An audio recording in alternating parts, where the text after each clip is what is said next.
16장 19절 하나님의 말씀입니다. 한 부자가 있어 자색 옷과 고운 베옷을 입고 날마다 호화롭게 즐기더라. 그런데 나사로라 이름하는 한 거지가 헌데투성이로 그의 대문 앞에 버려진 채 그 부자의 상에서 떨어지는 것으로 배불리려 하매 심지어 개들이 와서 그 헌데를 핥더라. 이에 그 거지가 죽어 천사들에게 받들려 아브라함의 품에 들어가고 부자도 죽어 장사되매 그가 음부에서 고통 중에 눈을 들어 멀리 아브라함과 그의 품에 있는 나사로를 보고 불러 이르되 아버지 아브라함이여 나를 긍휼히 여기사 나사로를 보내어 그 손가락 끝에 물을 찍어 내 혀를 서늘하게 하소서. 내가 이 불꽃 가운데서 괴로워하나이다. 여러분은 여러분 자신이 부자라고 생각하십니까? 어쩌면 아마 여기 계신 많은 분들은 부자라고 생각하지도 않지만 또 그렇다고 그렇게 가난하다고 생각하지도 않을런지도 모르겠습니다. 부자와 가난한 자의 차이는 상대적인 것이라서 나보다 못한 사람을 보면 내가 그렇게 가난하지 않다는 생각이 들고 나보다 또 잘 사는 사람을 보면 내가 그렇게 부자라는 생각이 들지 않을 수도 있습니다. 지금도 한국에서는 있는지 모르겠습니다만은 제가 한국에서 초등학교를 다닐 때 그때 그 학교에서는 이 선생님들이 지금 생각하면 조금 비인간적이라고 생각되는 방법으로 가정환경 조사를 한 적이 있었습니다.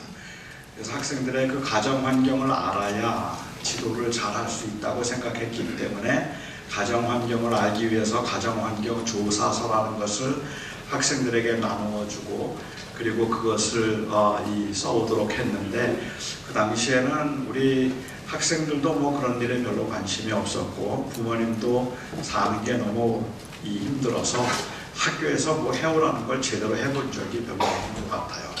그래서 가정환경조사서를 좀 써오라고 하는데도 가정환경조사서를 써오는 사람들이 별로 없으니까 하루 날을 정해서 한 시간에 그 학생들의 가정환경을 조사했던 때가 있습니다.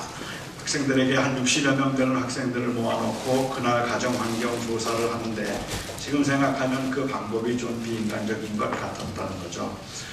어느 학생들에게 묻습니다. 지금 살고 있는 집이 자기 집인 사람 손들어라. 전세 손들어봐라. 아니면 뭐 사골세, 월세를 사는 사람 손들어봐라. 자기 집에 TV 있는 사람 손들어라. 자기 집에 냉장고 있는 사람, 집에 자동차, 자가용 있는 사람 손들어봐라. 아버지가 대학 교수인 사람 손들어라. 아버지가 무직인 사람 손들어라. 어머니가 대학을 나온 사람 손들어봐라. 어머니가 초등학교도 나오지 못한 사람 손들어봐라. 이런 질문들을 공개적으로 하면 뭐 있는가 손들어보라고 할 때마다 겸연쩍은 듯이 그런데도 아주 어찌 생각해보면 조금 우쭐해서 항상 손을 드는 친구가 있고 뭐 없는 거 손들어 보라고 할 때마다 고개도 들지 못한 채 손을 드는 친구가 있습니다. 60여 명의 학생들이 있지만 그날 우리는 그 반에서 누가 제일 부자인가를 우리 스스로 결정을 하고 그리고 우리 반에서 누가 제일 가난한 사람인가가 결정이 됩니다.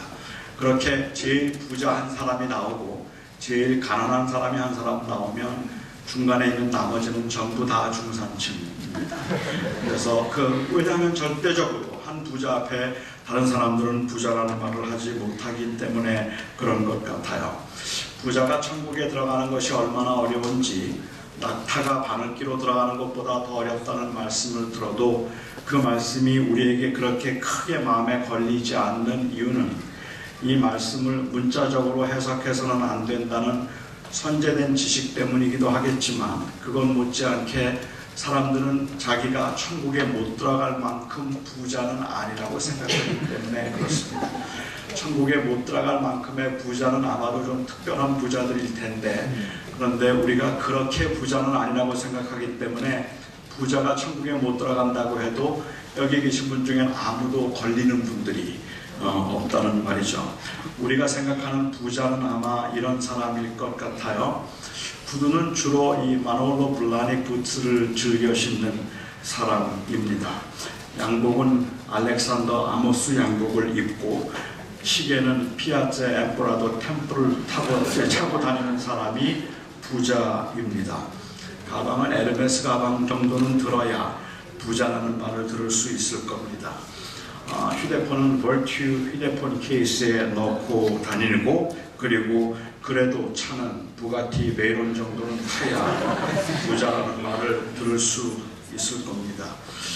전혀 모르는 브랜드라서 감이 잘 안 올 수도 있겠고, 내가 이런 브랜드를 모르는 거 보니까 부자는 아니구나 있을지 모르겠다는 생각이 들어요. 이 마놀로 블라닉 부츠는 야구 가죽으로 만든 구두인데 미화로 한 15,000불 정도 한다고 합니다. 알렉산더 아모스 이 양복은 비쿠나라고 하는 이 아주 좋은 약대 털로 만든 양복인데 약간의 보석을 그 양복에다가 넣었다고 해요. 그러니까 여러분들이 입고 계시는 뭐 코오롱이나 아니면 그런 양복하고는 확실히 좀 질적으로 다른 양복인데 한 벌에 한 10만 불 정도 합니다.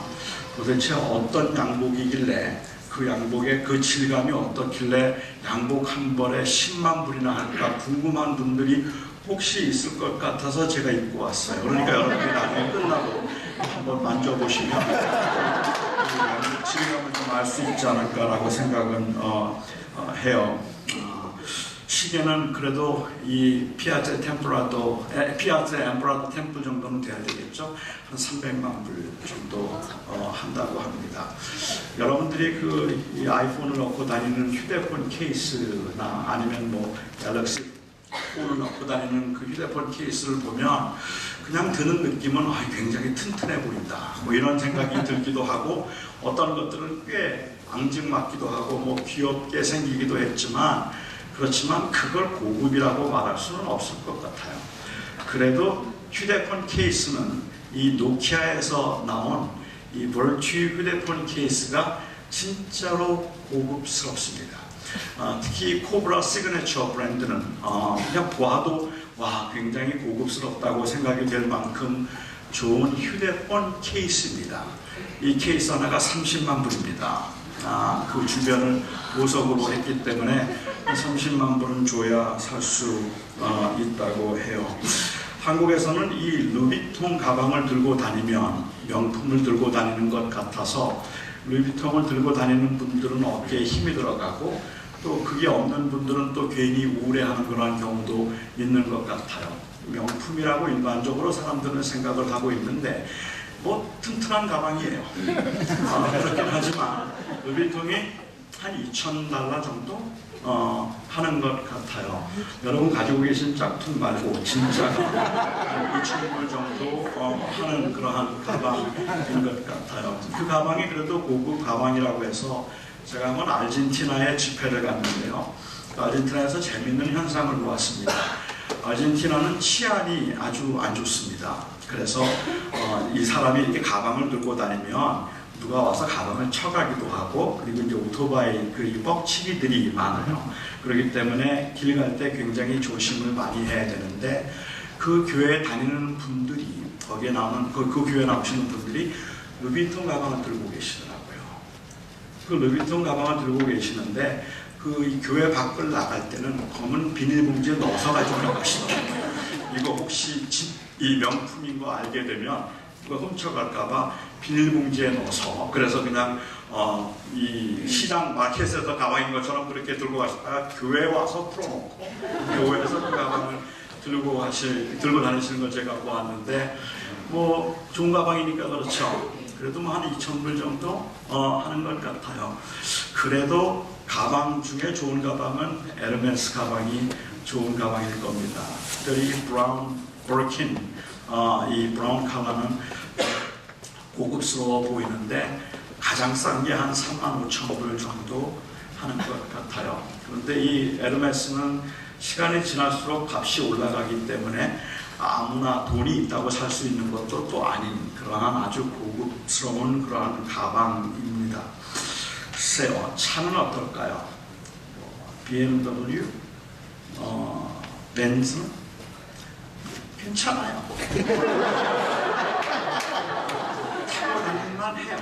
그렇게 타고 다니면 안전하겠다 생각이 되기도 하고 참 차가 튼튼해 보인다 그런 생각이 좀 들기는 해서 그 차를 타고 다니면서 뭐 차가 선다든지 그러지는 않고 굉장히 튼튼한 차겠구나 라는 생각은 들지만 글쎄요, BMW 타고 다니면서 명품 고급차 타고 다닌다고 말하기는 좀 쑥스럽죠.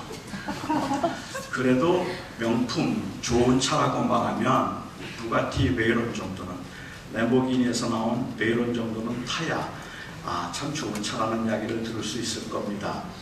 부가티 베이론이 한 200만 불 정도 하는 것 같아요.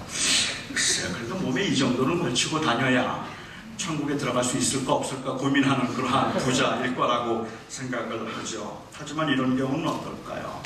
캄보디아의 교사 한 사람 한 달 월급이 35불 정도 됩니다.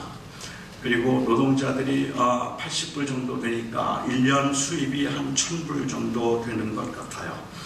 지금도 한국에서는 한 달에 20만 원이 없으면, 세 가족이 20만 원이 없으면 극빈자라고 그렇게 취급을 하고 있는데 20만 원이 없어서 먹고 사는 것도 힘든 가족들이 제법 많다는 소식은 우리의 마음을 참 안타깝게 만들기도 하고, 몇 년 전에 있었던 너무 생활이 어려워서 동반 자살을 했던 세 모녀의 이야기들은 저희들의 마음을 참 아프게 하는 그러한 이야기 틀림이 없습니다.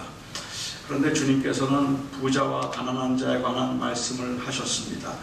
우리는 이렇게 빈부의 차이가 극심한 세상을 살아가고 있으면서, 그러면서 재물은 하나님이 주신 축복이라고 생각을 하고 하나님이 사랑하는 사람들에게 재물을 주신다고 생각해서 그 재물을 가지고 우쭐거리거나 아니면은 그 재물이 없어서 내 인생이 불행하다고 생각하고 그래서 내 인생은 정말로 아무 가치가 없다고 생각하는 이러한 세상을 우리가 살아가는 우리들의 그 재물로 인하여서 많이 버거워하고 있는 저희들에게 주님께서는 부자와 가난한 자의 그 이야기, 부자와 나사로의 비유를 말씀하셨습니다. 예수님께서는 한 부자와 그리고 한 가난한 사람을 아주 극대화시켜서 말씀을 하셨으니까 여기에 나오는 부자는 무지무지하게 부자라는 의미이고 여기에 나오는 가난한 나사로는 무지무지하게 가난한 사람이라는 의미, 가난한 자의 상징입니다. 성경에서는 오늘 우리의 주인공인 이 부자가 무지무지하게 부자인 것을 표현하기 위해서 고운 베옷과 그리고 자색 옷을 입고 날마다 호화로이 연락했다라고 그렇게 표현을 했어요. 하지만 이 표현이 우리에게는 그렇게 마음에 와닿지 않습니다. 고운 베옷과 자색 옷을 입고 호화로이 연락했다고 주님께서 말씀하신 이 부자에 대한 묘사가 우리식으로 아마 표현을 하자면 그 부자는 이런 것 같아요. 그는 알렉산더 아모스 양복을 즐겨 입고 그리고 고베산 소고기를 송로버섯으로 매리네이트한 3,000불짜리 그 메인 디쉬를 보르도 샤또 라피테 레드 와인에 곁들여서 매일매일 호의호식하면서 살아가는 겁니다. 갑자기 많이 화가 났나요? 여러분들도 보르도 샤또 라피테 레드 와인은 잘 모르시는구나. 정말 근사한 인생이죠. 최고급으로 꾸며서 최고급의 그 음식을 먹으면서 아주 부여하고 풍요롭게 사는 사람입니다. 그런데 그 집 앞에 한 거지가 있었습니다. 나사로라는 이름의 거지였는데 굳이 우리말로 바꾸어서 표현하지 않아도 충분히 그 고통을 느낄 수 있을 만큼 주님께서는 그렇게 표현을 해주셨습니다. 이 부자, 이 나사로는 쓰레기통을 뒤지면서 먹을 것을 찾았고 그래서 그가 그렇게 허기진 배를 채웠을 뿐만 아니라 그에게는 상처가 많았는데 그 헌대투성인데 개들이 와서 그 헌대를 핥았다라고 얘기했습니다. 상처를 핥았다는 이야기입니다. 그래서 어떤 학자는 말하기를 개들이 와서 자기의 상처를 핥고 있는데도 그 개들을 쫓아내지 못할 정도였다면 아마도 그는 중증 장애인이었거나 그렇지 않으면 몸이 굉장히 많이 아파서 거동이 불편한 사람이었을 것이라고 짐작하기도 합니다. 하지만 여기 앉아 계신 여러분들이나 저에게 부자와 나사로는 사실은 그렇게 크게 공감대를 이루어내기가 쉽지 않고 우리와는 별로 상관이 없는 사람들이기 때문에 우리는 이 비유를 통해서 공감대를 갖는 것이 그렇게 쉽지 않습니다. 여기서 말하는 부자에 속할 사람이 여러분 중에 누가 있겠습니까? 여기서 말하는 가난한 자에 속할 만한 사람이 여러분 중에 누가 있겠습니까? 여러분은 이 부자처럼 부자도 아니고 이 가난한 사람처럼 그렇게 가난한 사람들도 아닙니다. 그나마 이 비유가 우리의 관심을 끄는 것은 사실은 구원입니다. 구원이 관심을 끌죠. 부자는 죽어서 지옥에 갔고 나사로는 죽어서 천국에 갔습니다.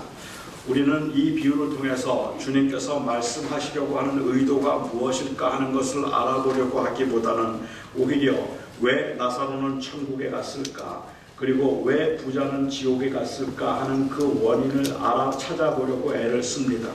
그것은 우리에게 관심이, 구원이 궁극적인 관심이기 때문에 그럴 수도 있겠지만 어쩌면 이 비유를 통해서 그 구원의 문제 말고는 다른 공감대를 찾아내기가 어렵기 때문에 그렇습니다. 물론 구원의 문제가 굉장히 심각한 문제이기는 하지만 그럼에도 불구하고 오늘 이 비유를 단순히 어떻게 하면 구원을 받는가, 누가 천국에 가고 누가 지옥에 가는가에 관한 이야기를 하고 있는 건 아닌 듯한데 우리가 이 비유에서 그러한 것을 찾아내려고 하는 종종 구원론적으로 우리가 이 비유를 읽으려고 하는 경향이 있는 것 같아요. 부자는 왜 지옥에 갔을까요? 부자가 날마다 호화로에 연락하고 좋은 옷을 입었기 때문에 지옥에 갔다고 말해도 괜찮겠습니까?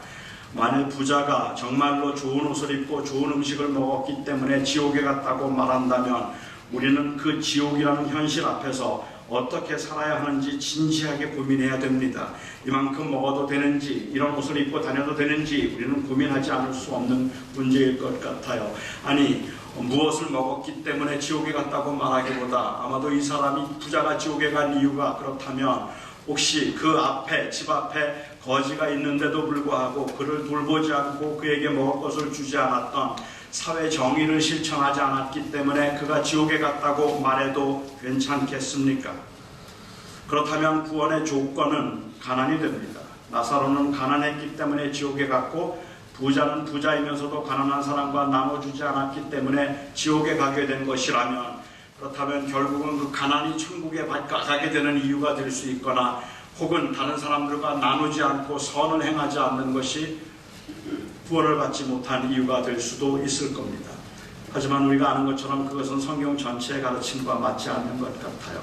성경에서는 그렇게 가르치는 것 같지 않기 때문에 사람들은 다른 고민을 하죠. 그러면 뭡니까? 그래서 어떤 사람들은 말하기를 부자는 믿음이 없어서 지옥에 갔고 나사로는 믿음이 있어서 천국에 갔다고 이야기를 하기도 합니다.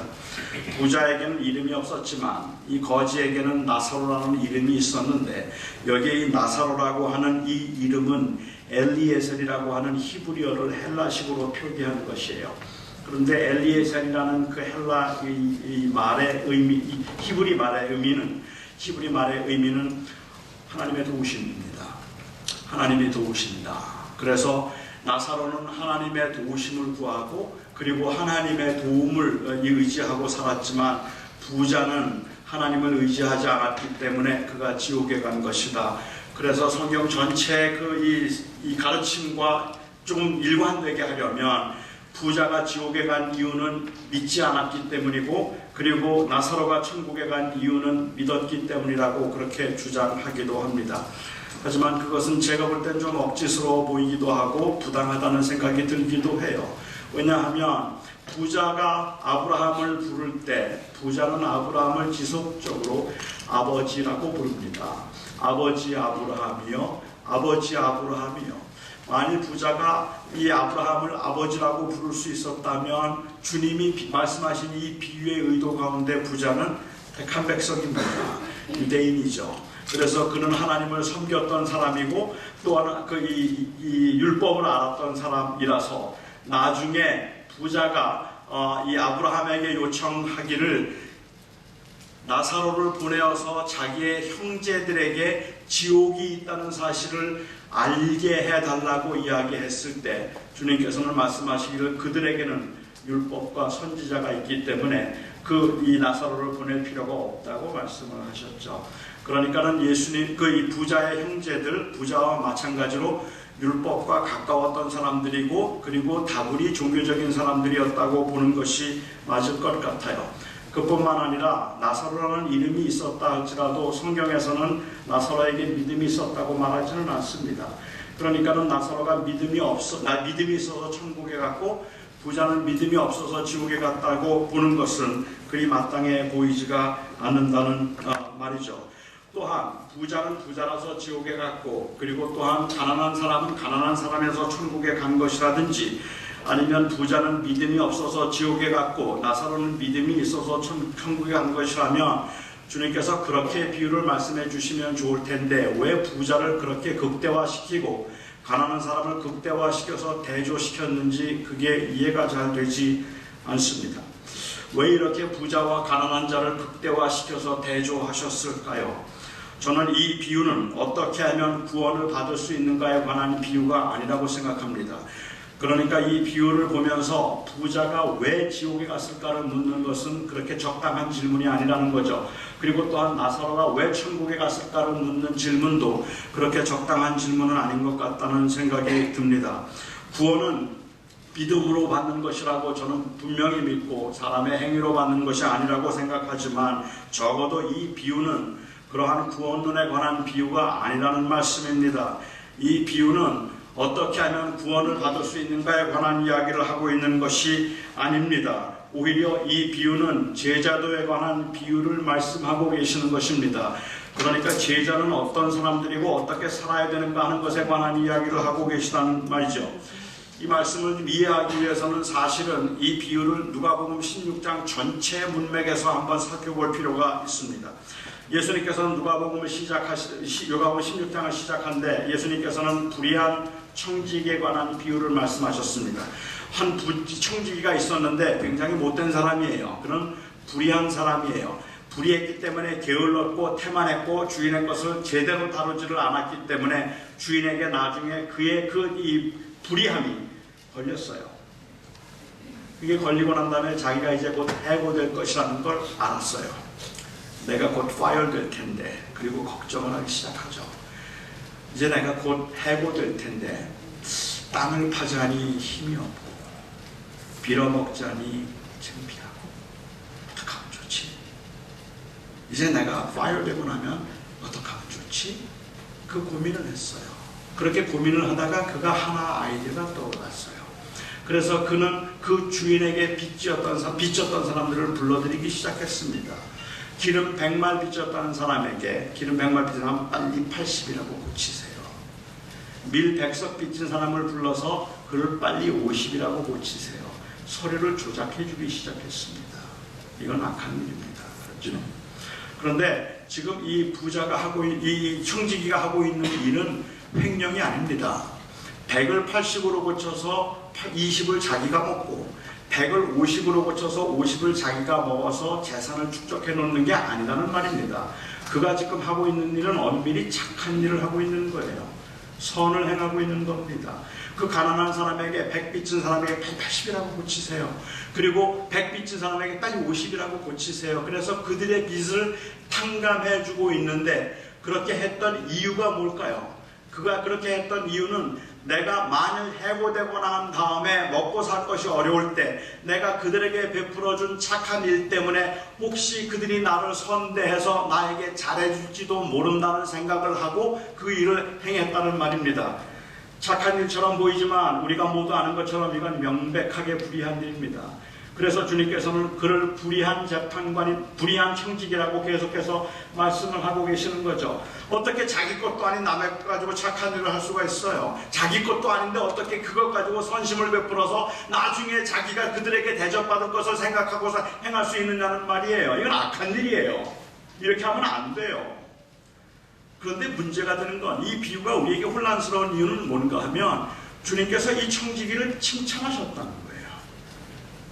그 청지기를 칭찬하시면서 이 불의한 청지기가 이 세상에서는 이 어두움의 아들이 빛의 아들들보다 더 지혜롭다라고 그렇게 말씀을 하시면서 불의한 재물로 친구를 사귀라 라고 그렇게 말씀을 하셨다는 거죠.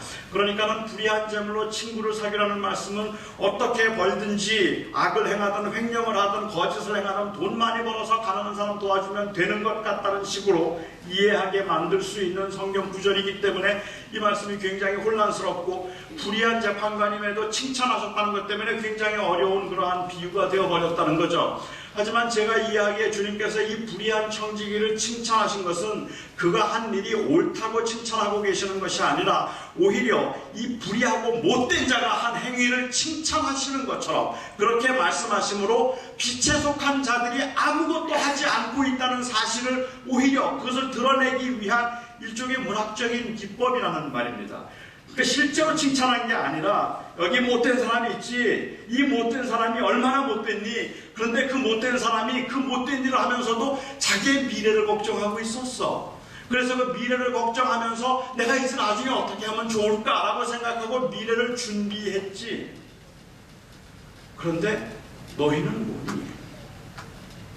영원한 하나님의 나라를 믿는다고 말하면서 하나님의 나라를 준비하지도 않고 하나님의 나라에 속한 사람이라고 말하면서도 이 땅이 전부인 것처럼 그렇게 자기의 욕심만을 채우고 살아가고 있는 너희들은 이 불의한 재판관만, 불의한 청지기만도 못한 것 아니냐 라고 그렇게 말씀을 하고 계신 거죠. 그러니까는 그 불의한 재판관이 잘했다는 말씀을 하고 계시는 것이 아니라 이 못된 불의한 재판관만큼도 지혜롭지 못하다는 것이, 그것이 주님께서 말씀하시려고 하는 의도였다는 말이죠.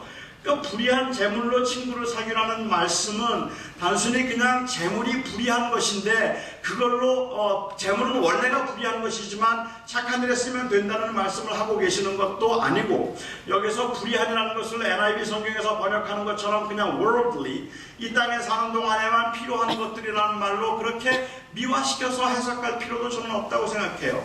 여기에 불의한 재물이라는 것은 이 비유에서 말씀하고 계시는 이 불의한 청지기가 지금 사용하고 있었던 그 불의한 재물입니다. 그런데 그 재물을 가지고 미래를 준비하고 살았다. 너희도 영원한 하나님의 나라를 믿는다고 말하면, 그리고 너희가 생명이 있어서 영원히 살 것이고 예수 그리스도를 통해서 우리가 생명을 얻었다고 그렇게 고백한다면 그 고백에 합당하게 살아야지 이 땅이 전부인 것처럼 살아서 되겠느냐? 주님께서 말씀하시는 거죠. 그러면서 주님께서는 무시무시한 말씀을 하셨습니다. 재물과 하나님을 겸하여 섬길 수 없다고 말씀을 하셨고, 하나님께서는 불의한 재물로 친구를 사귀라고 말씀하셨습니다. 근데 문제가 된 건, 주님께서 그렇게 말씀을 하셨더니 14절에 보면 바리새인들이 비웃었어요. 주님의 이 불의한 청지기 비유를 듣고 난 다음에 바리새인들이 예수님을 비웃었어요. 그들이 비웃은 이유를 누가는 말하기를 그들은 돈을 사랑했기 때문이라고 그렇게 이야기를 했습니다. 현실은 그렇지 않다는 말을 하고 싶었겠죠. 사람이 살아가는 게 그렇게 만만한 게 아니라는 말을 하고 싶었을 겁니다. 사실 바리새인들은 재물과 하나님을 겸하여 섬겼던 사람들입니다. 그래서 그들은 돈을 사랑하는 그 자신들의 입장을 합리화시키고 싶었을 겁니다. 제가 이해하는 바 이스라엘 백성들은 한 번도 여호와를 떠난 적이 없습니다. 우리와 마찬가지입니다. 이스라엘 백성들은 어떤 상황에서도 여호와를 떠난 적이 없습니다. 다시 말씀드리면 제가 이해하는 대로라면 이스라엘 백성들이 이 여호와를 떠나서 바알을 섬긴 적이 없었다는 말입니다. 그들은 고난이 생기면, 고난이 있으면 그 고난 가운데 하나님 앞에 기도하고 고난 가운데 그들이 찾아갔던 신은 언제나 여호와입니다. 고난 중에 바알을 찾아간 적이 없었어요. 환난을 당하거나 시련을 당했을 때 그들은 바알에게 절한 적이 없었습니다. 근데 바알은 언제 찾아갔을까요? 바알은 돈의 신입니다. 바알은 태양신이고 그들을 부자가 되게 해주는 신이라고 당시 그 이 가나안 지방 사람들은 믿었기 때문에 이 이스라엘 백성들의 문제는 하나님 대신에 바알을 섬긴 것이 문제가 아니라 하나님과 바알을 겸하여 섬긴 것이 문제입니다. 내가 내 생명의 구원을 위해서는, 그리고 내 삶의 질과 내 삶의 가치를 위해서는 나는 여호와를 섬깁니다. 하지만 세상에 사는 동안에는 돈을 섬겨야죠. 바알을 섬겨야죠. 바알은 나에게 재물을 주는 분이고 여호와는 나에게 구원을 주는 분입니다. 어찌 좀 비슷하게 들리지 않나요? 우리들의 모습과 비슷하지 않나요? 그러니까 우리도 사실은 재물과 하나님을 겸하여 섬기고 있는 거죠. 이 땅에 사는 동안에는 돈이 필요하고 중요하다고 생각하기 때문에, 그러나 그 돈이 우리의 신이 될 수 없다고 생각해서 우리는 여호와 하나님이 나의 구원이라고 그렇게 말하지만, 그 구원의 하나님을 전적으로 믿고 그 하나님의 나라를 바라보면서 살아가는 사람들이 아니기 때문에 우리는 두 주인을 겸하여 섬긴 것처럼 보일 수 있다는 말입니다. 돈이라는 것이 원래 중립적인 것이라서 세상에 사는 동안 일단은 돈이 많아서 손해볼 것은 없고, 돈은 없는 것보다는 있는 것이 더 안전하고 행복하다고 말하는 것이 바리새인들의 대답이었고 우리들의 대답입니다. 그래서 주님께서 부자와 나사로의 비유를 말씀하셨습니다. 그들이 비웃었기 때문에 주님께서는 부자와 나사로의 비유를 말씀하셨죠. 그렇다면 부자와 나사로의 비유는 아마 이렇게 이해할 수 있을 겁니다. 자, 여기에 무지무지한 부자가 있었다고 한번 가정해보자. Let's just suppose. 이게 실제가 아니에요. 그렇죠? 이 부자가 있었다고 가정해보자. 그는 정말로 호화스럽게 살았어. 모든 사람들이 부러워할 만큼 많은 것을 소유하고 정말로 아주 잘 살았다. 그런데 그가 죽어서 지옥에 갔다고 가정해보자. 아니, 그가 왜 지옥에 갔는가는 지금 중요하지 않아요. 문제는 굉장히 많은 걸 누리고 잘 살았는데, 그런데 만일 그가 지옥에 갔다고 가정해보자. 그리고 여기에 무지무지하게 불쌍하고 불행한 한 사람이 있었다고 가정해보자. 그게 나사로예요. 아무도 원하지 않는 가장 불행한 인생을 살았던 사람이지. 그런데 그가 죽어서 천국에 갔다고 가정해보자. 그러니까 주님께서 말씀하시는 이 비유가 어떻게 하면 구원을 받을 수 있는가에 관한 이야기가 아니기 때문에 부자가 왜 지옥에 갔을까, 나사로가 왜 천국에 갔을까를 묻는 건 의미가 없어요. 오히려 주님은 이것을 비유로 말씀하시면서 여기에 굉장한 부자가 있었는데 지옥에 갔다고 가정해보고, 그리고 굉장히 가난한 사람이 있었는데 천국에 갔다고 가정해보면 누가 더 행복할까? 어떤 사람이 더 행복한 삶일까? 천국과 지옥이 있다고 전제하고 우리가 생각해 볼 때 어떤 사람이 더 행복한 사람일까? 주님께서는 그 말씀을 하고 계시는 겁니다. 누가 더 행복한 사람입니까? 어느 선생님이 주일학교 아이들에게 부자와 나사로의 비유를 이렇게 설명했습니다. 여기에 굉장히 부자가 있었어요. 너무너무 잘 살아서 모든 사람들이 부러워할 만큼 아주 화스럽고 편하게 살았죠. 그런데 그가 죽어서 지옥에 갔어요. 여기에 굉장히 가난한 사람이 있었어요. 너무너무 가난해서 모든 사람들이 다 불쌍히 여겼던 사람인데 그가 죽어서 천국에 갔어요. 자, 잘 살았지만 지옥에 간 사람과 못 살았지만 천국에 간 사람 중에 여러분은 누가 되고 싶으세요? 그러자 하나이가 손을 들고 대답해요. 살아선 부자, 죽어선 나사로요. 우리 모두의 대답입니다. 우리 모두가 다 원하는 대답이죠. 이 땅에 사는 동안에는 좀 잘 살다가 죽어서 천국에 갈 수 있으면 좋겠다고 생각하고, 그래서 세상에 사는 동안에는 마음껏 누리면서 살다가 죽었을 때는 천국에 들어갈 수 있게 되면 제일 좋은 것 같다고 생각하기 때문에 마음껏 살다가 죽기 직전에 예수 믿는 사람이 가장 럭키한 사람입니다. 사람이 가장 럭키한 사람이고, 그렇게 예수를 믿는다는 말의 의미는 결국은 이 땅에 사는 동안의 삶의 질을 결정해 주는 것이 아니라 천국에 들어갈 수 있는 입장권을 받는 거라고 생각하죠. 천국에 들어갈 수 있는 프리 티켓을 받아서 세상에서는 세상의 법대로 마음껏 누리며 살지만 죽었을 때는 천국에 들어갈 때 그것을 보여드리고 천국에 들어갈 수 있는 그 입장권 정도로 생각을 해서, 내가 세례를 받았고 교회를 다닌 적이 있었고 예수를 믿는다고 고백한 적이 있어서 그 고백과 그 동의에 의해서 나는 천국에 들어가는 입장권을 받았다고 사람들은 생각을 한단 말입니다. 그리고 세상에 사는 동안은 세상의 기준대로 살아가고, 돈이 제일 중요하니까 돈을 목적으로 삼아서 살아가고, 돈이 있으면 행복한 줄 알고 돈이 없으면 가난한 줄 알고 그렇게 살아가는 겁니다. 그러다가 이 세상을 이제 이 죽음 앞에서 우리가 이 죽음을 직면하게 되고 세상을 떠날 때, 천국에 들어갈 때, 하나님 앞에 섰을 때, 짜잔, 나 티켓 샀죠. 그때 그 이 캔버라에서 내가 수양에 참석했다가 티켓 샀죠. 그래서 그 티켓 때문에 나는 천국에 들어갈 수 있는 그 보증이, 시큐리티가 있다고 생각을 하게 되었다는 말입니다. 뭐 어차피 재물 자체에 큰 의미를 부여하지 않는다면 틀리지 않은 대답인 것 같기는 하지만, 사실은 살아선 부자, 죽어선 나사로는 주님께서 말씀하려고 하는 그 의도, 본질을 회피한 그러한 대답임에 틀림이 없다고 생각합니다. 주님이 말씀하시려는 이 말씀의 핵심을 놓치고 있는 동문서답에 불과할 뿐입니다. 가장 비참한 인생을 살았던 나사로도 행복하다고 말해줄 수 있는 그 생명의 가치, 모든 것을 누리며 산 사람임에도 불구하고 그 사람이 참으로 불쌍하다라고 말해줄 수 있는 이 생명의 가치, 이 생명의 가치를 교회가 놓쳤단 말입니다. 정말로 아프고 버겁고 힘들게 살아가고 있는 사람들에게 그래도 괜찮아요 라고 말해줄 수 있는 이 생명의 가치, 내가 가진 것들을 팔아서 가난한 사람들에게 나누어 주어도 어깨를 으쓱거리지 않고 그것 때문에 교만하지 않고 그게 자기의 의가 되지 않게 만들 수 있는 이 생명의 가치를 놓쳤다는 말이죠. 교회라는 것은 결국은 본질적으로 이 땅에 이 영생이 있음을 드러내는 사명으로 존재하는 곳입니다. 그리고 여러분들이 그 교회의 일원으로서 이 세상에서 바로 우리는 생명은 있음을 믿고 영원한 하나님의 나라를 소망하며 사는 사람들이라는 것을 보여주는 것, 그것이 바로 이 교회의 본질이라는 말입니다. 그러니까 그러면 우리는 얼마나 더 헌신을 해야 되는 겁니까? 그러니까 우리가 선교지로 가야 합니까? 그러니까 좋은 집에 살면 안 되는 겁니까? 그러니까 부자가 되면 안 되는 겁니까? 그런 말이 아닙니다. 그러면 얼마나 더 헌신해야 될까요? 어느 정도까지 누리며 살 수 있습니까? 차를 어떤 차를 타면 되겠습니까? 어떤 교회를 하면 하나님께서 기뻐하시는 그러한 교회가 될 수 있을까요?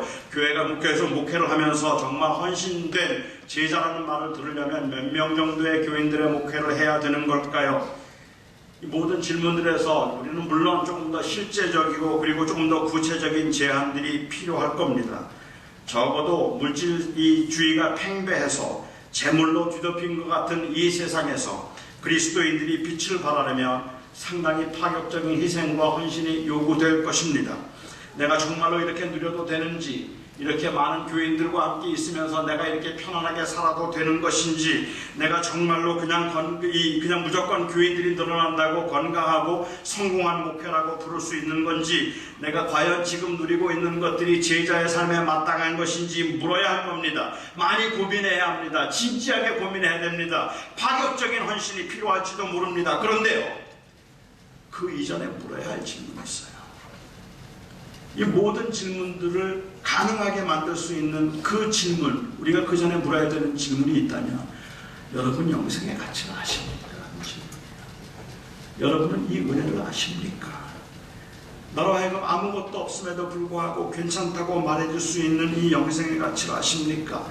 저는 이걸 은혜를 아십니까? 라는 말로, 혹은 예수를 아십니까? 라는 말로, 아니면 복음을 아십니까? 라는 말로 바꿔보고 싶습니다. 영생의 가치를 안다는 말은 그 영생을 가능하게 하신 예수를 통한 구원의 은혜를 안다는 말이기 때문에 그렇습니다. 우리가 살아도 주를 위하여 살고 죽어도 주를 위하여 죽는다는 그 고백을 가능하게 만드는 것은 율법적인 의무가 아니라, 그것은 그 이후에 이루어질 보상 때문이 아니라 은혜에 대한 감격 때문에 그런 겁니다. 내 가진 것을 다 팔아서 가난한 자에게 주라고 말씀하시는 것은, 이 주님의 요구는 주님의 제자가 되도록 하기 위한 율법적인 그러한 요구가 아니라 사실은 은혜로의 초청인 겁니다. 내가 그만큼 생명을 아니? 라는 그 말을 하고 있는 거라는 말이죠. 그 생명의 가치를 우리가 알기 때문에 그 앞에서 우리는 헌신을 놓고 고민하고, 그리고 또한 섬김을 놓고 고민을 할 수도 있는 것이라는 말입니다. 어쩌면 우리 교회가 사실은 이 은혜를 놓쳤는지도 모르겠다고 생각해요. 현대 교인들이 가지고 있는 심각한 문제는 영원한 생명에 대한 그 가치 때문에, 하나님 나라의 가치 때문에 그리스도의 제자로 살아야겠다는 생각을 하기보다는 제자임을 인정하면서도 어떻게 하면 이 땅에서도 좀 편안하게 살 수 있을까 하는 것을 추구하고 있는 그 모습처럼 보여지는데, 이 모습들을 합리화시켜서 그것도 괜찮다고 말하는데 문제가 있단 말입니다. 저는 지금 여러분들에게 가난하게 살라는 말을 하고 있는 게 아닌 겁니다. 저는 여러분들에게 그냥 언제나 아무것도 누리지 말고 고난 가운데 살라는 말을 하는 것도 아니고, 여러분 모두 다 선교지로 가야 된다는 이야기를 하고 있는 것도 아닙니다. 사실 우리에게는 얼마나 많은 걸 누리는가, 어떤 차를 타고 다니는가, 얼마나 돈을 많이 벌고 있는가 하는 게 그리 중요한 문제가 아닐 수도 있어요. 정말 제가 묻고 싶은 질문이 있다면, 이 모든 것들의 의미를 부여할 수 있고 이 모든 것들의 가치를 결정해 줄 수 있는 생명의 가치가 정말로 우리 안에 있는가 하는 말을 하고 있는 겁니다. 그래서 많이 벌었지만 절대로 교만하지 않고, 많은 것을 소유했지만 그것 때문에 다른 사람들을 무시하거나 다른 사람들을 판단하려고 하지 않고, 아무것도 소유하지 못했지만 그래서 그것 때문에 낙심하지 않고 좌절하지 않고, 주어진 삶을 정말로 하나님 앞에서 그렇게 성실하게 살아가게 만들 수 있는 이 생명의 가치가 우리에게 있는가를 묻고 있는 거라는 말입니다. 그게 바로 제자예요. 이 땅을 살아가고 있는 제자들은 바로 그런데, 우리는 예수를 믿는다는 것을 너무 가볍게 생각해서 마치 그냥 좋은, 이 땅에 우리의 삶을 조금 더 풍요롭게 만들기 위한 하나의 수단 정도로만 생각을 하고 있는 건 아닐까라는 생각을 하죠. 여러분들에게 제가 만일, 저는 그런 재주도 없고 그런 실력도 없습니다만은, 가령 아주 굉장히 좋은 애플리케이션을 하나 제가 만들었다고 한번 가정해 볼까요? 너무 좋은 앱을 하나 만들었어요. 이 앱이 얼마나 좋으냐면, 외로울 때, 힘들 때, 그리고 고민이 생길 때 한번 클릭하면 답을 줘요. 문제를 해결해주고 답을 주고, 그리고 우리에게 필요한 지혜를 줘요. 그래서 이게 너무 좋은 앱이에요. 이거 제가 만들었어요. 이 애플리케이션은 여러분들의 삶을 훨씬 더 풍요롭게 하고 훨씬 더 쉽게 만들어줄 수 있는 애플리케이션이에요. 제가 이것을 만들고 난 다음에 여러분들에게 소개하면, 여러분 이 앱을 인스톨 하시겠습니까? 다운 받으시겠습니까? 당연히 받죠. 왜 받죠? 믿어서? 정말 믿어서? 아니, 믿어서 받을 수도 있어요. 그런데 안 믿어도 받아요. 왜? 그거 받아서 손해볼 게 없어요. 안 쓰면 돼요. 필요할 때 쓰면 되는 거고. 하지만 만일 제가 여러분들에게 애플리케이션을 이야기하지 않고, 제가 사실은 이 안드로이드나 아니면 애플보다 이것보다 훨씬 더 좋은 이 OS를 제가 하나 만들었습니다. 오퍼레이팅 시스템을 하나 제가 만들었는데, 이거는 뭐 프리즈가 되는 일도 없고 정말로 빠르고 너무너무 좋은 OS입니다. 여러분 이 OS 한번 사용해 보세요 라고 그렇게 이야기를 하면, 여러분들이 지금 사용하고 있는 그 OS를 제가 발명한 OS로 바꾸실 용의가 있습니까? 있습니까? 못 바꿀걸요? 못 바꿀 거예요. 그거 잘못 바꾸면 지금까지 되던 애플리케이션 다 안 돼요. 지금까지 되던 것들 하나도 안 될 수도 있어요. 이건 엄청나게 리스키한 일이에요. OS를 바꾸는 건 많은 것을 잃어버릴 수도 있는 것이지만, 애플리케이션을 하나 다운받는 것은 뭐 그렇게 손해볼 일이 아니라고 생각을 하기 때문에, 뭐 겨우 손해봐야 뭐 그냥 그 스페이스 조금 잃어버리는 것 말고는 손해볼 일이 별로 없다고 생각을 하기 때문에 사람들은 어렵지 않게 받을 수 있죠. 예수 믿으면 모든 게 좋아요. 예수 믿으면 외롭지 않아요. 예수 믿으면 행복하고, 예수 믿으면 하나님께서 복을 주셔서 부자가 되게 하시고, 고난 가운데 있을 때 예수님을 믿으면 예수님께서 함께 하셔서 그 모든 고난을 해결하고 다 극복하게 해주실 거예요. 믿든지 안 믿든지 그건 있어도 괜찮아요. 사람들은 믿는 게 그렇게 어렵지 않죠. 하지만 여러분 예수님의 제자가 되면 세상의 기준 따라 살 수 없어요.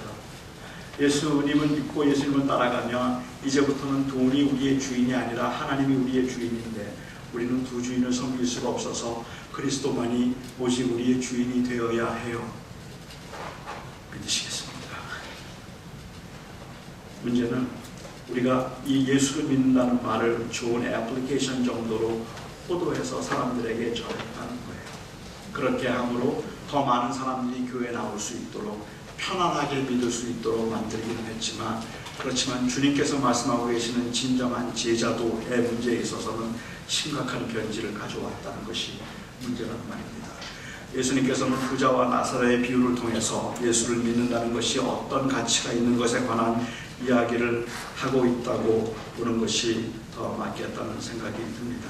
그런데 우리는 이 예수님을 믿는다는 것이 정말로 우리의 삶의 그러한 파격적인 변화와 그리고 또한 우리의 이 삶의 어떤 가치를 결정해주는 그러한 사건으로 받아들이지 않고, 이 세상에서는 세상의 기준대로 살아가고 있으면서도 죽어서 천국에 들어갈 수 있는 그 가능성, 아니면 천국에 들어갈 수 있는 그 입장권을 받았다는 것 정도로 사람들은 너무 가볍게 생각한다는데 문제가 있어서, 세상 사람들은 우리가 천국을 믿는다고 말하는데도 그 천국을 믿는 모습들을 보지를 못하고 있다는 것이 문제입니다. 예수님께서는 말씀하시기를 돼지에게 진주를 던지지 말며 개에게 거룩한 것을 주지 말라고 말씀하셨습니다.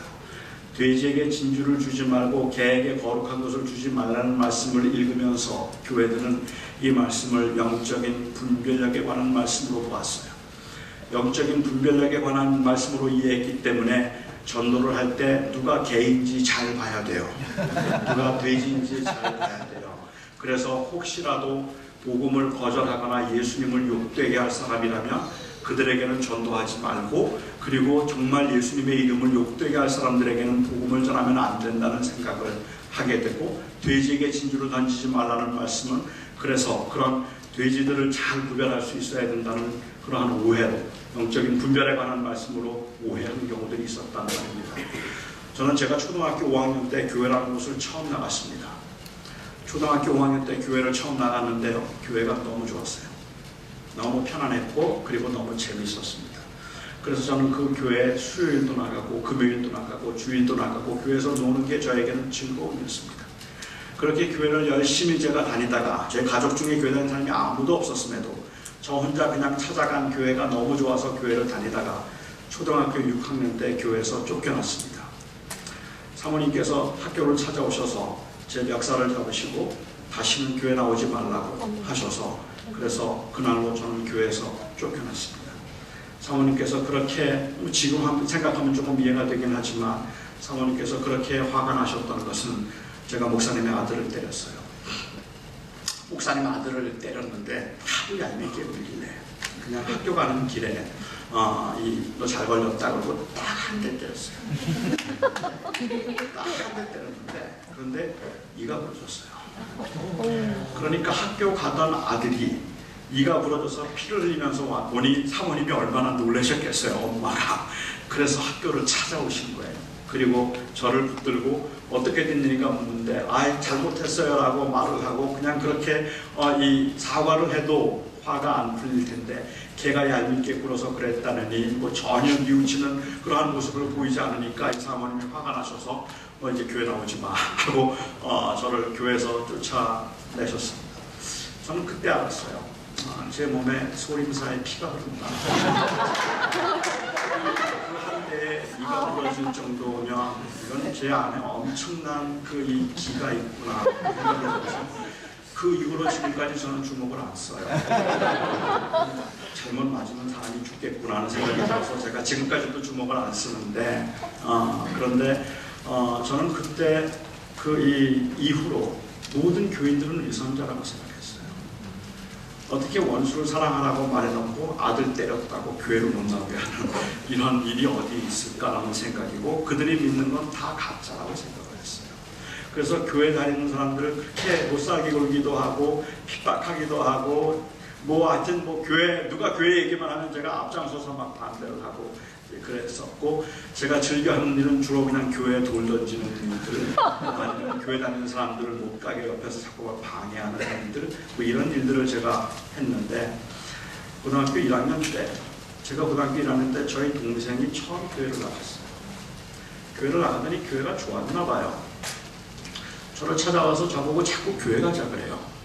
형, 교회 가자. 교회 재밌어.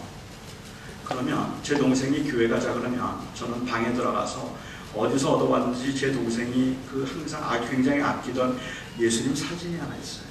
그걸 벽에다 걸어놓고 있었는데 제 동생이 형 교회 가자 그러면 저는 그 방에 들어가서 그 예수님 사진에 침을 뱉었습니다. 예수님 사진에 침을 뱉으면서 제 동생에게 윽박질렀죠. 너 만일 한 번만 더 나보고 교회 가자 그러면 저 사진 다 부셔버린다. 나한테 교회 가자는 말 하지 마. 만일 그때 제 동생이 저건 돼지구나 이렇게 생각했더라면 돼지에게 진주를 던지지 말라고 하셨는데 전도했더니 예수님 사진에 침이나 뱉고 전도했더니 사진 부시겠다고 말하고 아 저건 돼지다. 돼지에게는 진주를 던지면 안 되겠구나. 이렇게 생각을 했더라면 저 없는 겁니다. 그런데 제 동생은 지속적으로 저에게 교회 가자고 했고 그리고 마침내 저를 교회로 인도할 수 있었습니다.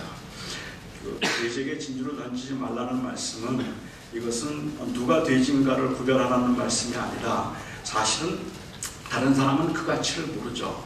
그 생명의 가치, 복음의 가치를 아는 사람들이 그 복음의 가치를 소홀히 다루어서 다른 사람들에게 밟히지 않게 하라.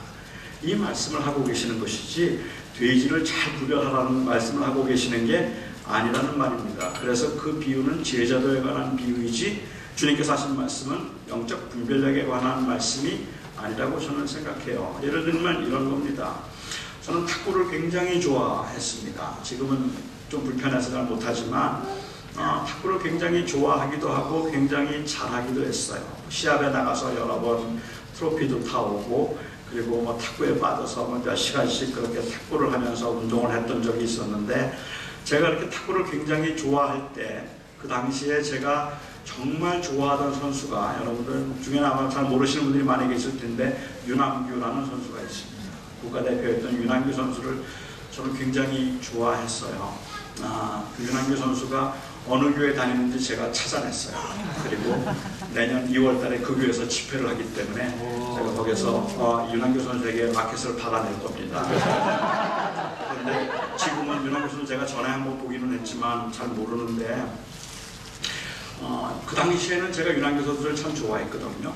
그러니까 예를 들어볼게요. 예를 들어서 제가 너무 좋아한다는 걸 알고 윤항규 선수가 저에게 자기가 사용하던 탁구 라켓을 선물로 주었어요. 아직은 안 줬습니다. 근데 예를 들면 선물을 주었어요. 저는 그 선물을 받고 윤항규 선수를 좋아하고 탁구를 좋아했기 때문에 저는 너무너무 기뻤어요. 이건 돈으로 환산되는 게 아니에요. 이건 너무 프라이슬레스입니다. 너무 귀해요. 너무 소중한 거예요. 그래서 제가 그걸 받고 너무너무 기뻐서 집으로 들어오면서 아내를 부르고 아이들을 불렀어요. 그리고는 그 아이들과 아내를 모아놓고 제가 말하죠. 여보, 이게 뭔지 알아? 이 라켓이 윤항규 선수가 사용했던 탁구 라켓이야. 이건 돈 주고도 못 사. 이건 진짜 귀한 거야. 제가 그렇게 열변을 토하고 있는데 제 아내 그리고 저희 아이들은 그냥 시큰둥해요.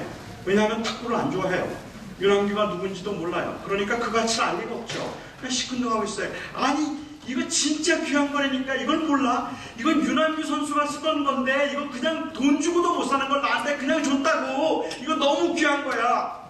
그렇게 말하지만 그냥 별로 감정이 없죠. 저는 마음이 좀 답답해요. 그런데 그리고 난 다음에는 그 탁구 라켓을 제가 그냥 리빙룸에 두었다가 어느 날 그걸로 부채질을 해요. 그리고 어느 날은 그걸로 못을 박아요. 어느 날은 안마를 하고 어느 날은 파리를 잡아요. 그래서 저는 이건 굉장히 귀한 거라고 제 아내에게 이야기를 해놓고 이거는 어떤 것도 돈으로 살 수 없는 거라고 이야기를 한 다음에 그 라켓을 가지고 제가 못을 받고 그걸로 부채질하고 그걸로 파리 잡고 그걸로 안마를 해요.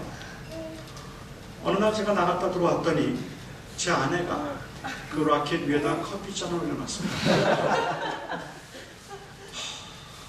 너무너무 실망하고 너무너무 화가 나는 거예요. 제가 제 아내를 불러서 얘기해요. 여보, 이게 뭔지 알아? 이거 윤항규 선수가 사용하던 라켓이야. 이게 얼마나 귀한지 알아? 이건 돈 주고도 못 사는 거야. 어떻게 여기다가 커피잔을 올려놓니? 이런 돼지 같은 인간들이 있어. 이게 얼마나 귀한 건지 이거 몰라? 어떻게 여기다가 커피잔을 올려놔? 자, 여러분 한번 제가 여쭤볼게요. 누구 잘못입니까? 제 잘못입니까? 제 아내의 잘못입니까? 이건 명백하게 제 잘못이에요. 제가 만약 그 라켓을 귀하다고 말한 다음에 그걸 서재 위에 놓고 아침에 나가면서 그걸 꺼내서 또 한 번 먼지를 닦고 이게 여기 와 있지? 이게 어떻게 여기 와 있지? 나가면서 또 집에 들어오면 제일 먼저 거기 가서 그거 쳐다보면서 와 이게 여기 있네. 이거 진짜 귀한 건데 제가 만약 그걸 그렇게 소중하게 여겼으면 제 아내는 절대로 그 위에 커피잔 못 올려놓습니다. 안 올려놓습니다. 그런데 제 아내는 제가 그것 가지고 파리 잡는 거 봤어요.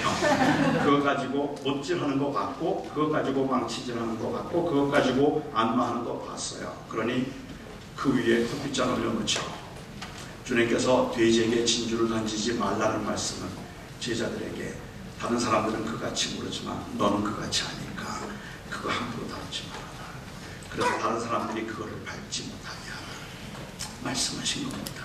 그런데 우리는 그것을 가지고 오히려 다른 사람들을 판단하고 정죄하고 아무렇게나 내버려 두었다가 예수 그리스도의 생명, 예수 그리스도의 생명이라고 이렇게 찬양을 부르면서도 나가면 밖에 나가서는 그야말로 사소한 것 하나도 우리는 빼앗기지 않으려고 싸우고 다투는 그 모습을 보면서 세상 사람들은 그같이 모르죠. 그러니까 사람들이 그 가치를 아무렇지도 않은 생각을 하게 되었다는 말입니다. 그게 우리의 문제이고 교회의 문제죠. 우리가 정말 생명을 안다면 그 생명을 우리가 어떻게 소중하게 다루는가에 의해서 다른 사람들이 그 생명을 소중하게 다뤄줄 텐데 그런데 우리는 아무렇게나 다루고 있는 겁니다. 70년대 말에 미국이 이 베트남과의 전쟁에서 졌습니다. 졌다 그러면 미국 사람들은 싫어하죠. 그렇지만 저는 졌다 그래요. 전쟁에서 지고 난 다음에 미국 사람들이 굉장히 상심했어요.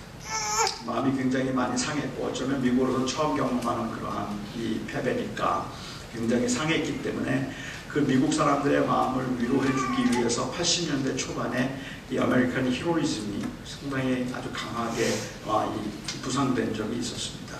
그래서 아메리칸 히로이즘이 떠오르면서 그때 80년대 초반에 1980년대에 나왔던 영화 중에 이 아메리칸 히로이즘을 대표하는 영화가 바로 람보.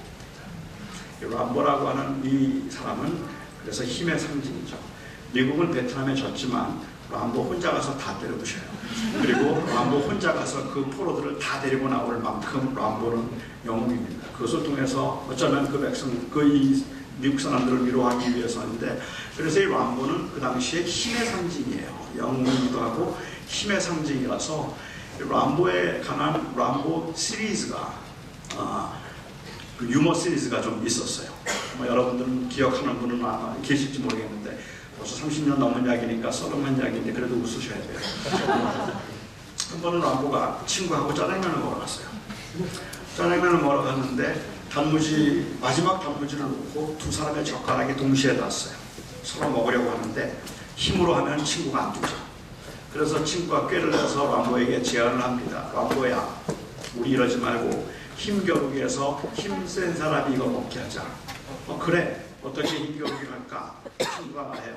서로 뺨을 있는 힘껏 때려서 울지 않는 사람 먹기로 하자. 그랬더니 람보가 힘이라면 자신 있으니까 좋아, 하자 그랬습니다. 그리고 이 람보가 그 친구가 말하죠. 내가 먼저 때릴게. 이럴 때는 나중에 때리는 사람이 유리한 건 아시죠? 람보가 그러자고 했어요. 친구가 람보의 뺨을 있는 힘껏 때렸습니다. 불이 번쩍하고 눈물이 핑 돌았지만 람보 울지 않았어요. 람보는 꼭 참고 울지 않았습니다. 이제 람보 차입니다. 내 차례다. 그리고는 이 람보가 람보의 친구를 이제 때리려고 하는데 그런데 람보의 친구가 갑자기 잠깐! 그리고 한마디 해요. 이거 너 먹어.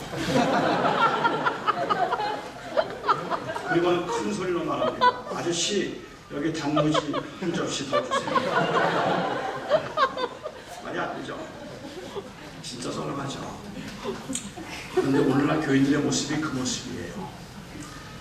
그 영원한 나라의 가치와 그리고 그 전능하시고 선하신 하나님이 내 아버지라고 말하면서 세상에서 단무지 하나를 안 뺏기고 이거 너 먹어. 그래도 될만한데 나 이거 없어도 괜찮아. 나는 많어. 너 이거 너 먹어도 돼. 하고 말해줄 만한데 그런데 단무지 하나도 뺏기기가 싫어서 뺏길 수가 없어서 그거를 부둥켜 안고 그것을 뺏으려고 하는데 더 치사한 건 그냥 소리 지르면서 하나님 이것 좀 뺏어주세요. 이것 좀 하나님의 이름으로 그것을 뺏어서 자기가 취하려고 하는 교회의 모습을 보고 그런 사람들의 모습을 보면서 세상 사람들이 의문을 갖는 거죠.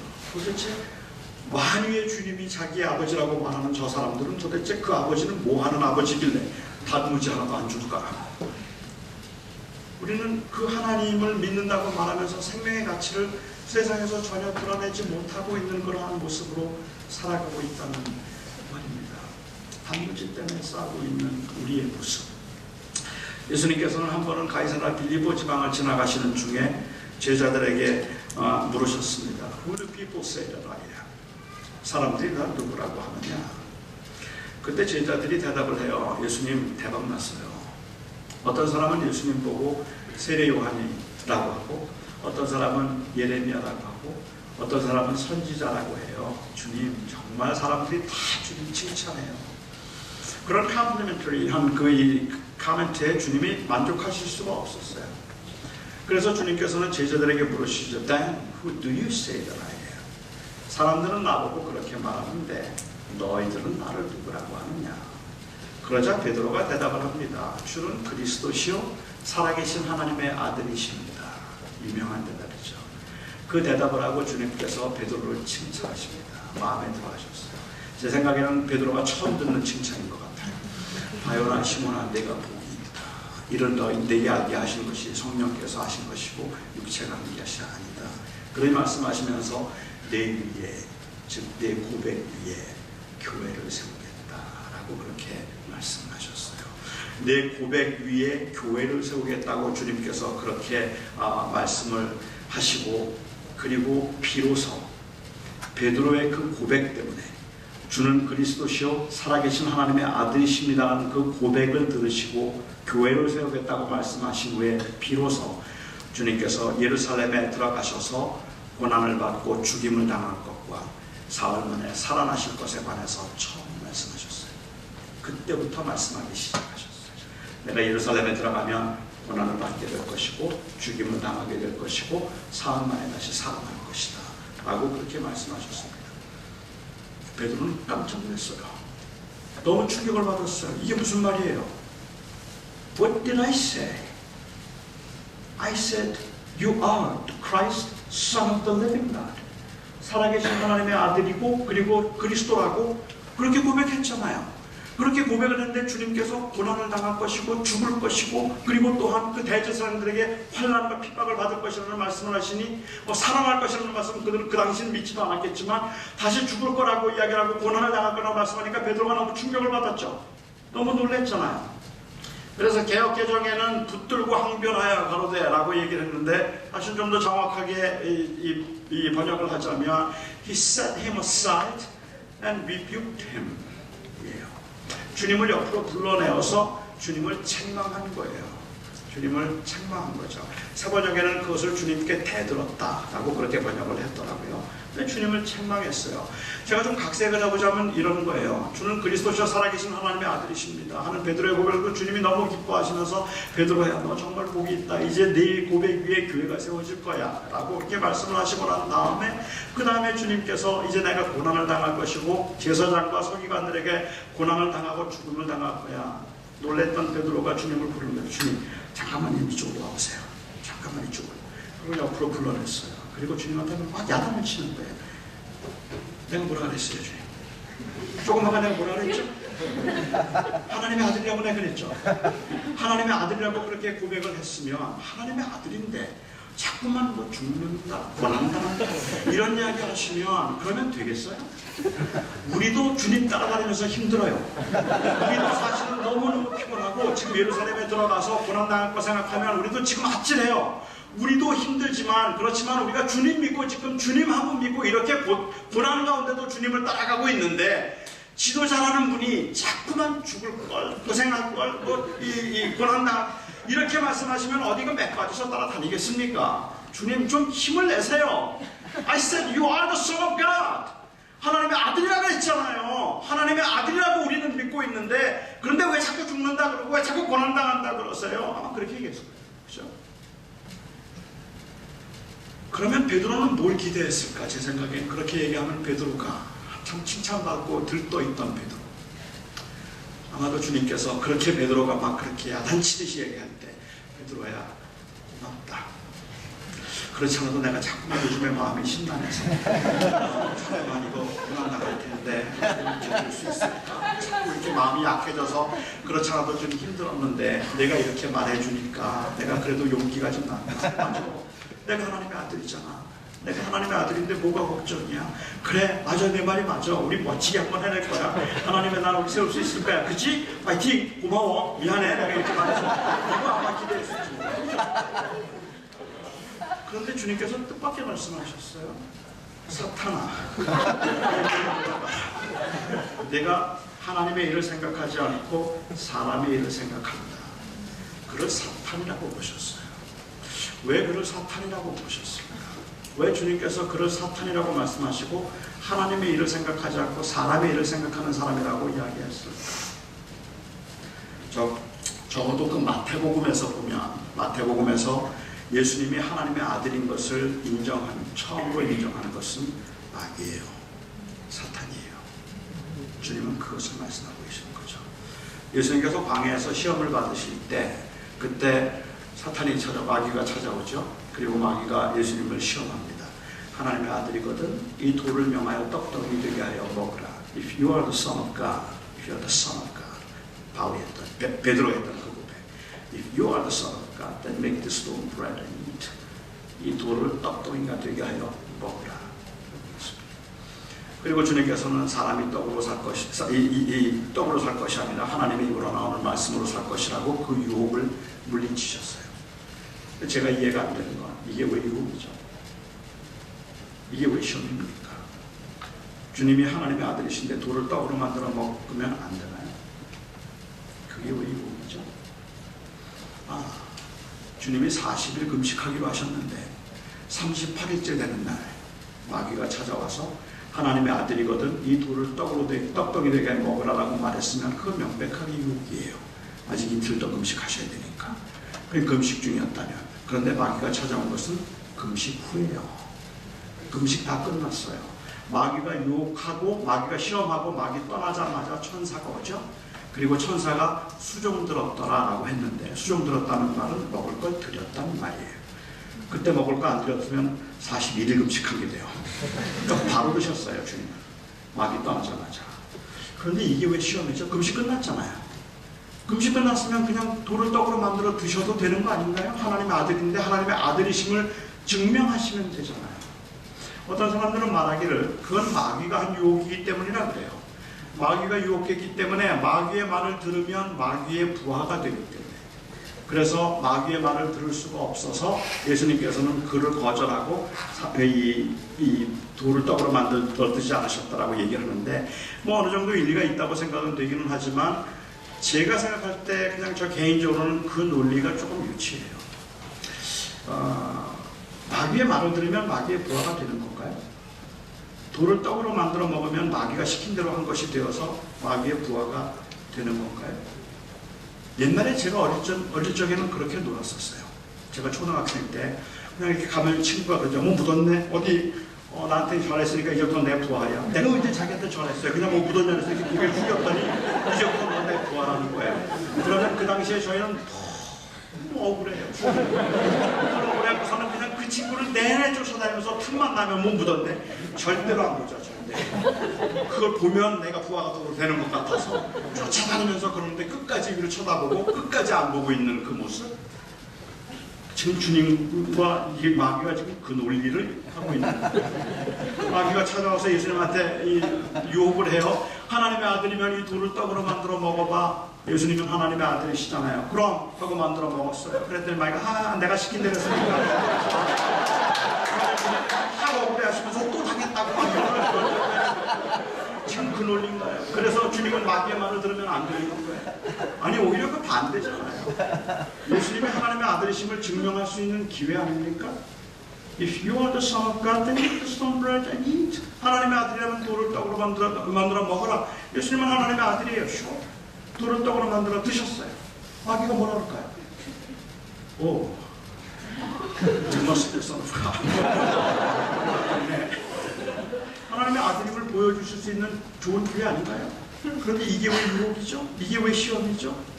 예수님께서는 마귀가 하고 있는 유혹, 그 시험의 의도를 알고 계셨던 거예요. 지금 마귀가 계속해서 강조하고 있는 것은 네가 하나님의 아들이거든. 이 말은 바꿔서 얘기하면 You are the son of God, aren't you? 하나님의 아들이 아니냐? 하나님의 아들인데 왜 이 땅에 와서 고난을 당하려고 하느냐? 왜 십자가의 길을 가려고 하느냐? 왜 죽음의 길을 가려고 하느냐? 그냥 stay as you are. 하나님의 아들로 영광 중에 있으라는 이야기를 하는 거죠. 그래서 예수님께서는 마귀는 유혹을 하면서 지속적으로 If you are the son of God, 하나님의 아들임을 강조했고, 예수님은 의도적으로 대답하시면서 사람이 라고 대답을 하세요. 그러니까 주님께서는 지금 나는 고난의 길, 십자가의 길을 가야 하고, 그리고 그 십자가의 길을 가기 위해서 아버지의 뜻을 이루기 위해서 왔는데, 마귀는 예수님께서 십자가에 돌아가시면서 예수님께서 고난당하는 사람들을 위해서, 아니 죄인들을 위해서 십자가에 죽으시는 그 십자가의 길을 가지 않도록 하기 위해서 십자가의 길 가지 말라고, 하나님의 아들로 그냥 남아있으라고 지금 그 유혹을 하는 거죠. 그래서 주님은 그 유혹을, 그것이 유혹이었어요, 거절하셨죠. 그리고 지금 베드로가 똑같은 말 하는 거예요. 하나님의 아들 아닙니까? 그런데 왜 죽음의 길을 가려고 하십니까? 하나님의 아들 아닙니까? 그런데 왜 고난의 길을 가려고 하십니까? 그 마귀가 했던 그 똑같은 유혹을 지금 베드로가 하고 있기 때문에 내가 나를 넘어뜨리려 한다라고 말했죠. 내가 나를 넘어뜨리려 하는구나. 내가 사람의 일을 생각하지 아니하고, 하나님의 일을 생각하지 아니하고 사람의 일을 생각한다라고 그를 책망하셨던 겁니다. 결국은 고난의 길을 가지 말라는 이야기를 하고 있는 겁니다. 그런데 그 마귀가 지금도 이야기를 합니다. 교인들을 향해서, 교회를 향해서 Make this stone bread and eat. 하나님의 아들이라면 이 돌을 떡덩이 되게 하려 먹으라. 하나님이 너의 아버지라며, 하나님이 너의 하나님이라며, 온 우주를 지으신 하나님이 너의 하나님이라며, 그러면 이렇게 큰 교회도 지을 수 있어. 이렇게 큰 것도 돌도 떡으로 만들어 먹을 수 있어. 너 그렇게 많은 걸 다 소유하고 다 누리면서 하나님의 아들이라면 그 하나님의 아들의 권세로 이 세상에서 그렇게 막 다 누리며 살 수 있어? 그러면 우리는 그 마귀의 유혹에 넘어가서 하나님의 아들인데 주님 도와주세요, 살려주세요. 그리고 그 주님의 이름으로 큰 교회를 짓고 주님의 이름으로 높은 자리에서 의자를 돌리면서, 물론 우리가 그냥 그렇게 누리면 안 된다는 이야기를 제가 드리고 있는 것이 아니라 적어도 어떤 게 유혹인지 어떤 게 시험인지는 알아야 되잖아요. 그런데 목사들이 그야말로 장관실보다 더 의리한 그 당회장실에서 그 회전 의자를 돌리면서 내가 이만하면 성공하지 않았겠어? 돌을 떡으로 만들어 먹고 있는 모습이죠. 주님께서는 가슴 아파하시고 마귀는 낄낄거리면서 넌 내 밥이다 라고 말하고 있는 이 애석한 현실이 오늘날 교회의 현실이 되었단 말이죠. 이 생명의 가치를 드러내지 못하는 것처럼 보이기 때문에 그렇습니다. 저는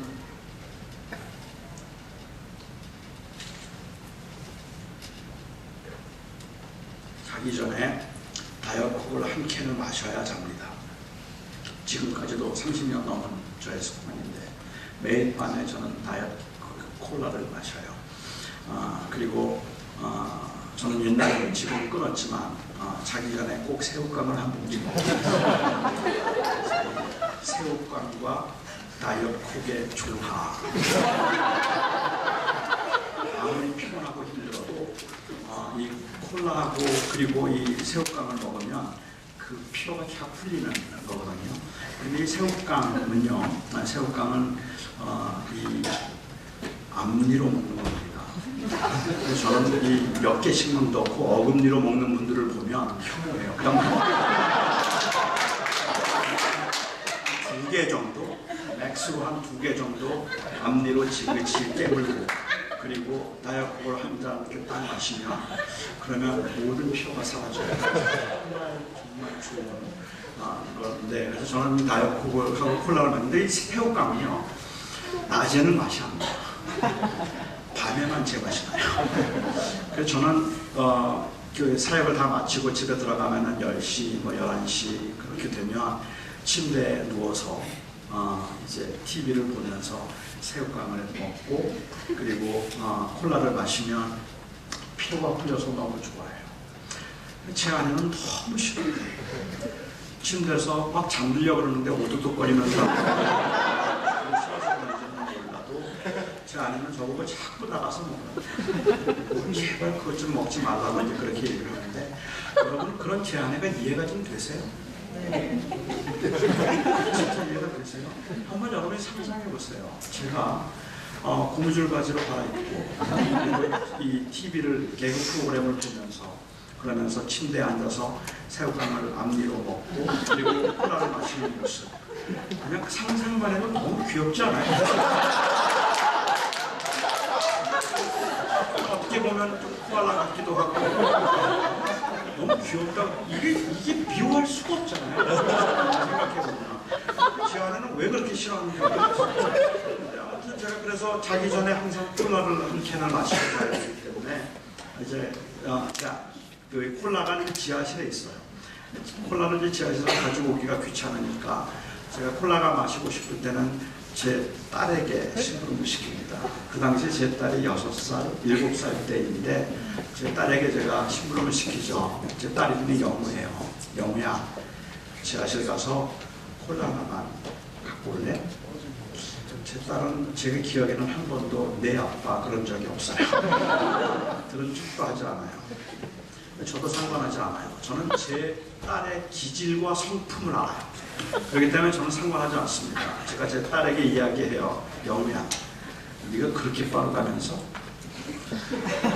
내가 열을 셀 텐데, 내가 열을 셀 때까지 지하실에서 콜라를 가져올 수 있을까?